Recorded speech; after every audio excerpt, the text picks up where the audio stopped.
सूचना केवल हमारे विचार हैं, वित्तीय सलाह नहीं। निर्णय लेने से पहले खुद शोध करें। किसी भी लाभ या हानि के लिए हम उत्तरदायी नहीं हैं।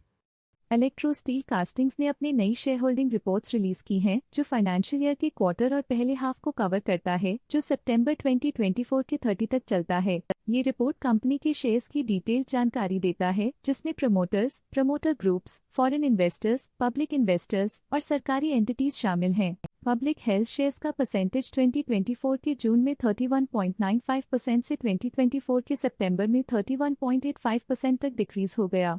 इस डिक्रीज से साफ है कि इस टाइम पीरियड में कंपनी में पब्लिक का हिस्सा डिक्रीज हुआ है। DII डोमेस्टिक इंस्टीट्यूशनल इन्वेस्टर्स ने अपना शेयर होल्डिंग जून 2024 में 0.45% से सितंबर 2024 में 1.98% तक इंक्रीज किया। ये बताता है कि डोमेस्टिक इंस्टीट्यूशंस ने कंपनी में अपना इंटरेस्ट 1.53% तक इंक्रीज किया है। फॉरेन इंस्टीट्यूशनल इन्वेस्टर्स की शेयर होल्डिंग में थोड़ा डिक्रीज आया 2024 के जून से 2024 के सितंबर में, जो दिखाता है कि फॉरेन इंस्टीट्यूशंस ने अपने स्टेक को क्वार्टर टू क्वार्टर -1.43 से डिक्रीज किया है, जिसे पता चलता है कि उन्होंने अपनी इन्वेस्टमेंट्स को पुल बैक किया है। चलिए इन्वेस्टर्स की स्टैटिस्टिक्स पे नजर डालते हैं, जो शेयर होल्डिंग पैटर्न में फ्लक्चुएशंस का कारण बन सकते हैं। उद्धव केजरीवाल होफ ने इस क्वार्टर में स्टेक होल्डिंग में कमाल का सुधार दिखाया है, जिसमें 0.61% तक एक इम्पॉर्टेंट इंक्रीज देखा गया है। उद्धव केजरीवाल इस क्वार्टर में स्टेक होल्डिंग में डाउनटर्न देखा। पिछले क्वार्टर के मुकाबले स्टेक होल्डिंग में -0.61% तक डिक्रीज हुआ है। ग्लोबल एक्सपोर्ट्स लिमिटेड के पास प्रीवियस क्वार्टर में बिल्कुल भी शेयर्स नहीं थे, लेकिन करंट क्वार्टर में वो 0.21% शेयर्स होल्ड करते हैं। एलन बैरी डेवलपर्स प्राइवेट लिमिटेड के पास प्रीवियस क्वार्टर में बिल्कुल भी शेयर्स नहीं थे, लेकिन करंट क्वार्टर में वो 0.21% शेयर्स होल्ड करते हैं। एस्कैल फाइनेंस सर्विसेज लिमिटेड के पास प्रीवियस क्वार्टर में बिल्कुल भी शेयर्स नहीं थे, लेकिन करंट क्वार्टर में वो 0.04% शेयर्स होल्ड करते हैं। ग्रीनचिप ट्रेक्सन प्राइवेट लिमिटेड के पास प्रीवियस क्वार्टर में बिल्कुल भी शेयर्स नहीं थे, लेकिन करंट क्वार्टर में वो 0.03% शेयर्स होल्ड करते हैं। Calcutta diagnostic centre private limited के पास प्रीवियस क्वार्टर में बिल्कुल भी शेयर्स नहीं थे, लेकिन करंट क्वार्टर में वो 0.02% शेयर्स होल्ड करते हैं। मंगलम इक्विटी मैनेजमेंट प्राइवेट लिमिटेड के पास प्रीवियस क्वार्टर में बिल्कुल भी शेयर्स नहीं थे, लेकिन करंट क्वार्टर में वो 1.64% शेयर्स होल्ड करते हैं। तुलसी हाईराइज प्राइवेट लिमिटेड के पास प्रीवियस क्वार्टर में बिल्कुल भी शेयर्स नहीं थे, लेकिन करंट क्वार्टर में वो 0.71% शेयर्स होल्ड करते हैं।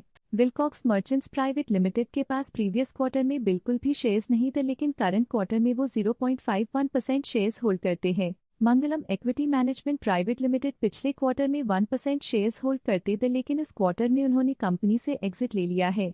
फॉरेन कंपनीज की फाइनेंशियल परफॉर्मेंस में एक सिग्निफिकेंट डिफरेंस देखा गया है, जो -0.17% है। ट्रस्ट ने हाई स्टेक होल्डिंग एक्सपीरियंस करते हुए स्टेक होल्डिंग में 0.01% इंक्रीज देखा गया। Directors and their relatives excluding independent directors and nominee directors के पास पिछले क्वार्टर में कोई नंबर ऑफ शेयर्स नहीं थे, लेकिन करंट क्वार्टर में इनके नंबर ऑफ शेयर्स 0.03% है। लेटेस्ट क्वार्टर में म्यूचुअल फंड स्लैश ने स्टेक होल्डिंग में इंक्रीज देखा, जिसमें 1.54% का अपटिक देखा गया। Motilal Oswal flexi cap fund current quarter में 1.95% शेयर्स के साथ कंपनी में एंटर किया, जबकि प्रीवियस क्वार्टर में उनके पास 0% शेयर्स थे।